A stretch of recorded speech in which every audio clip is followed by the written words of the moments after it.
Good afternoon. My name is Kiana Jones, and I am the Assistant State Superintendent for the Division for Student and School Success at the Wisconsin Department of Public Instruction. I welcome you to State Superintendent Carolyn Stanford Taylor's annual State of Education. I'm honored to have been asked to preside over this special occasion and to serve the schools, students, libraries, and families alongside State Superintendent Stanford Taylor and my DPI colleagues.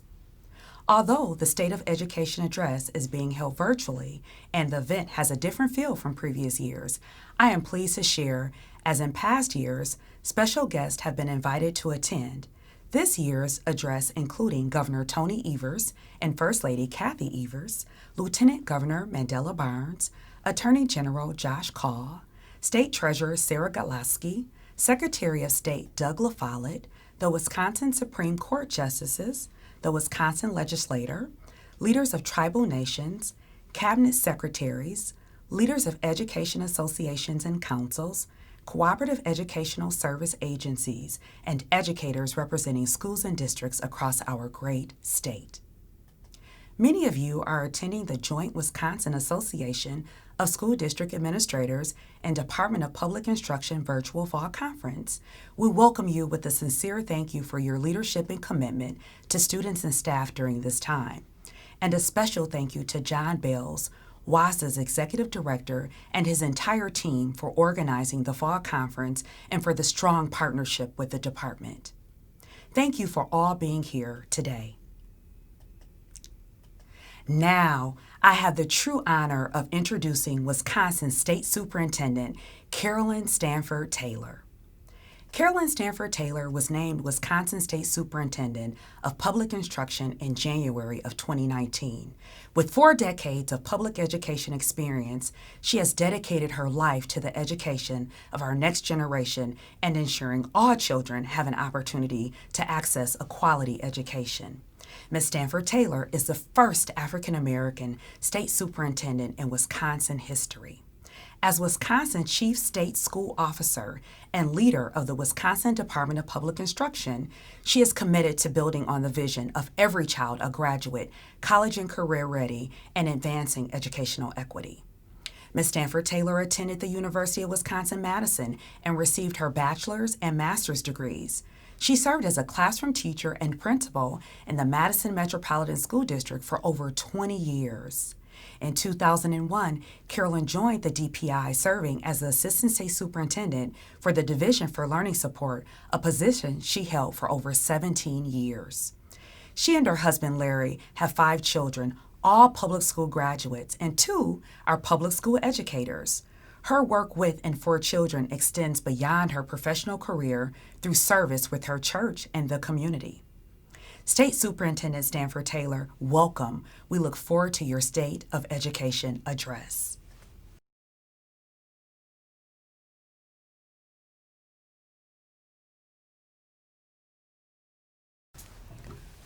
Good afternoon, and thank you, Kiana, for that kind introduction.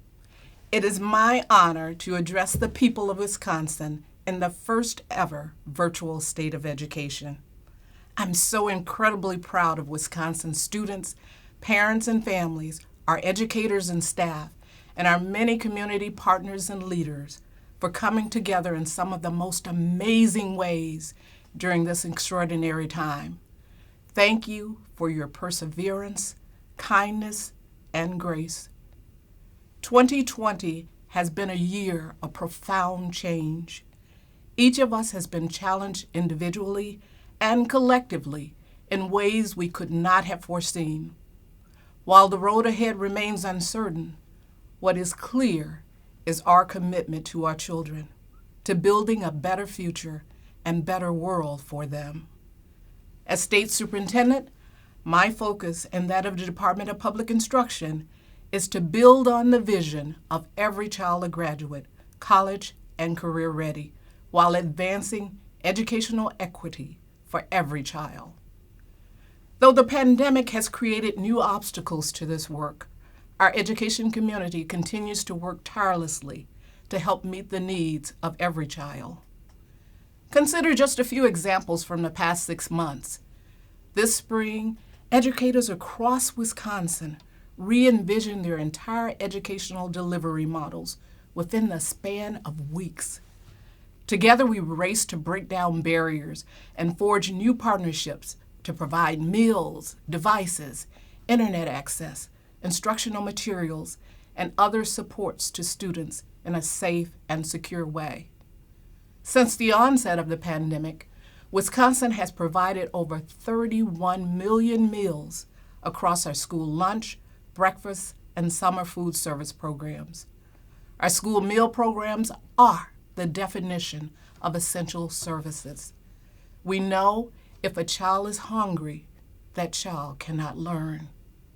I'm extremely proud and grateful to DPI's nutrition team and all those across our state who have worked so hard to fill this critical need for our students and families. As schools were closed and instruction moved online, school districts, internet service providers, and other partners stepped up with forward solutions to address the wide disparities in technology access. Based on one analysis from Education Superhighway, as many as 15% of Wisconsin's households, representing approximately 125,000 Wisconsin children, lacked internet access in 2019, with substantially higher rates of disparity among children of color and children experiencing poverty.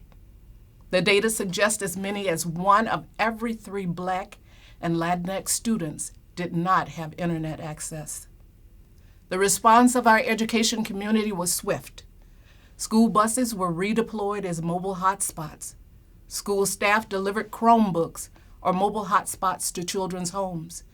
DPI partnered with the Public Service Commission to identify public Wi-Fi locations so students and families could continue learning. We continue to work with rural schools and First Nations to connect them with broadband service providers. Our agency also worked with schools and libraries to keep Wi-Fi available, even as buildings were closed, providing another option for free internet access in school or library parking lots. Service providers waived fees. Districts across Wisconsin went the extra mile to help get students the resources they needed to participate in academic instruction during school closures. Educators stepped up to ensure children without access to remote learning were provided written learning materials, dropping off packets at students' homes or along bus routes. Our PBS partners have been providing children and parents access to high-quality content and resources through television programming and streaming platforms, with the ability to reach into nearly every home in the state. Communities came together to make sure our graduates were celebrated for their achievements when traditional rites of passage were canceled. Schools set up drive-through or virtual graduation ceremonies. Principals hand-delivered diplomas, and communities such as Dodgeville honored its graduating seniors with a full-size billboard displaying all of the students' faces. Over the summer, our school districts and community partners continue to provide a multitude of services to our children and families.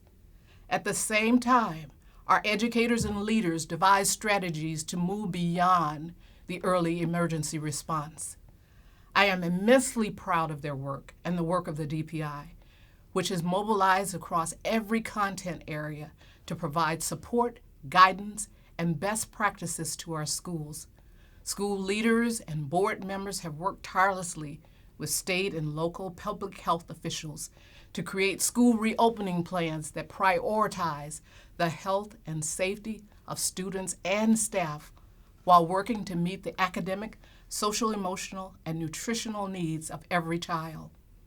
The result of these efforts is the start of a school year unlike any other in our state's history, with some of our students learning from home, while others are back part-time or full-time in school buildings that look and feel dramatically different than when students left last March. We know more today than we did in the early days of the pandemic, but we still have more questions than answers. no perfect solutions, and a multitude of difficult decisions every school leader, educator, and parent has had to confront.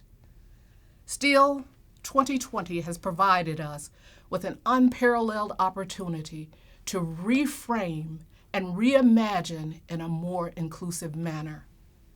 This fall, the first weeks of school may look different from community to community. The collaboration among schools, families, and neighbors in service to our students is nothing short of amazing. Educators are looking forward to reconnecting with families, be it virtually, hybrid, or in person, because they understand meaningful student-teacher relationships are critical for students' well-being. In a society that can sometimes seem incredibly divided, I continue to believe our collective commitment to our children and their education is one of the things that unites us. I thank Governor Tony Evers for his efforts to prioritize our children and our public schools during this historic 2021 school year. The governor allocated over $46 million in discretionary federal relief funds to school districts most impacted by COVID-19. These efforts are in addition to the nearly $175 million in federal funding made available to all Wisconsin's K-12 schools from the Federal CARES Act. Moreover, this summer, with support from Wisconsin Emergency Management, schools received over 2 million cloth masks and over 4,200 infrared thermometers to help support reopenings. The governor's task force on broadband access, which was formed in July and includes several members of my Equity Council, will help build strategies for digital inclusion and expansion of high-speed internet access to every Wisconsin household. Taken together, these resources are supporting remote learning and technology access and assisting schools in their efforts to implement health checks, physical distancing, facial covering requirements, and other public health and safety measures. These funds are also addressing the escalation in mental health and other social emotional needs during this time of disruption in our children's lives. In addition, the dollars are being applied to the massive professional development efforts needed to facilitate high-quality online and virtual learning. Every teacher needs ongoing professional learning and support, especially in facilitating and implementing effective literacy instruction. We cannot lose sight of the important work needed to get done regardless of the mode of instruction. For example, we're supporting classroom teachers through a series of webinars about explicit and systematic phonics in the face-to-face and virtual learning environments. Explicit and systematic phonics instruction, along with engaging instruction that builds background knowledge, develops oral language, and builds comprehension skills, allows learners to have a deep understanding of what they're reading. Now, more than ever, it is critical for citizens, even our youngest citizens, to be able to use literacy to acquire information about our world and communicate the ways they want to see their communities change. The simple way we can do this is to work with our libraries, school and public libraries, to ensure children experience texts that reflect their identities and teach them about other identities. Although these funds are certainly helping to offset costs, and we are grateful for them, we know districts are facing substantial financial pressures, far exceeding the financial relief that has been provided to date. We also know Wisconsin, like states across the country, will be responding to the economic fallout of this pandemic for years to come. COVID-19 has reinforced for many what we in education have always known. Our schools are essential to students, families, and communities, and fundamental to our society. Every child has been impacted in some way by COVID-19. This pandemic has laid bare the enormity of the access and opportunity gaps facing too many of Wisconsin's children of color, children living in poverty, children with special needs, and English learners. At a time when more Wisconsin families are facing unemployment, economic anxiety, homelessness, and hunger, on top of the health impacts of a disease that itself disproportionately affects communities of color. It is imperative schools and educators have the resources, equipment, and support they need to deliver the education and school services every child deserves. We are clear-eyed about the realities of the economic challenges and what that will play in our state budget decisions. However, it is my hope our leaders can and will continue to prioritize public education and the needs of our most vulnerable learners. To that end, the biennial budget, which I plan to submit to the governor, will be grounded in educational equity and seek the resources all schools need to provide each child a quality education. For example, while every family has struggled during this pandemic, extended school closures have been particularly devastating for students with special needs and their families. As districts work to provide special education services in this unprecedented environment, our leaders must ensure schools have the funding needed to meet their requirements under law. Before the pandemic, districts' unfunded special education costs already exceeded $1 billion, a funding gap affecting all students.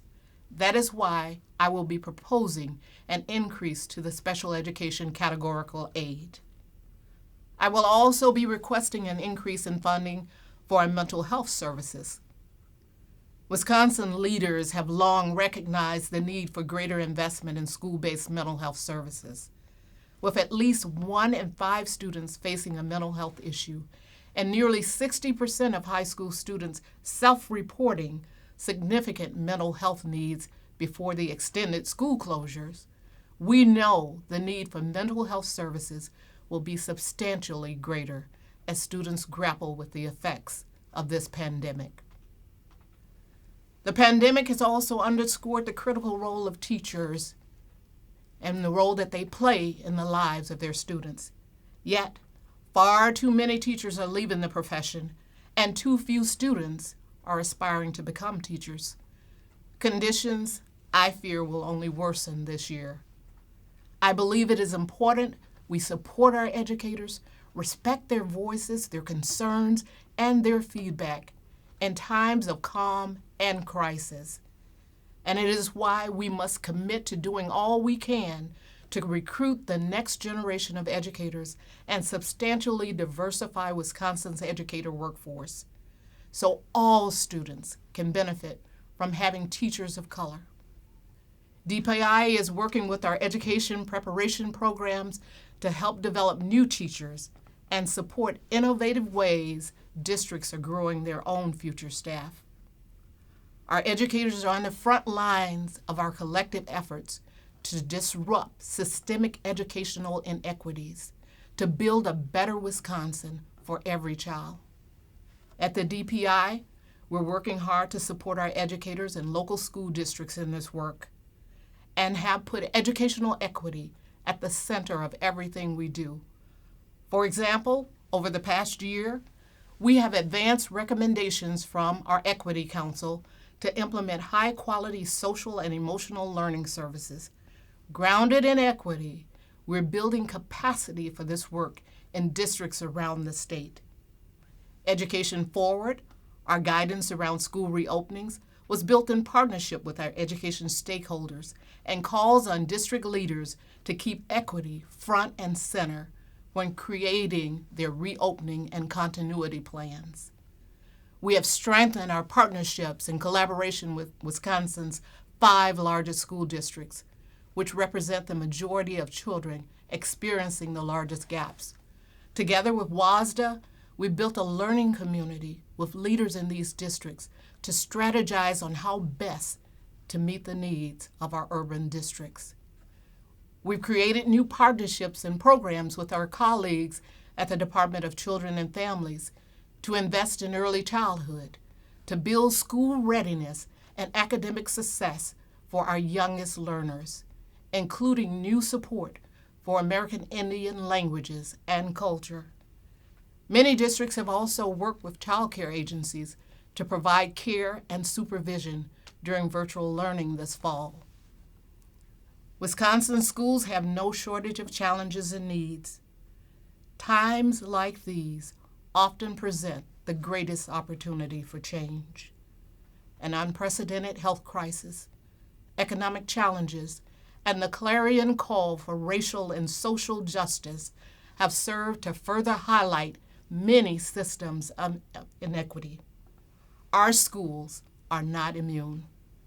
This summer, I was inspired to see so many people, particularly young people of all races and ethnicities, coming together with one voice to acknowledge the lived experiences of Black Americans and demanding racial and social justice. Their voices and their leadership energizes many of us around the country and the world and reminds us change begins with us. In a letter published upon his recent passing, the late Congressman John Lewis captured this sentiment, highlighting how millions of Americans, motivated simply by human compassion, laid down the burdens of division and stood together to demand respect for human dignity. Hearkening the memory of Dr. Martin Luther King Jr., Congressman Lewis reminded all of us that democracy is not a state. It is an act, and each generation must do its part. I know the obstacles we face are many. I also know we must do our part by becoming an agent of change. It is time to finally shed the title of having the largest Black-white achievement gap in the country, to examine our systems, policies, programs, and ways of engaging with students, families, and each other, to truly listen to the voices of Black and other marginalized communities, and deliver inclusive learning experiences that meet the needs of every child.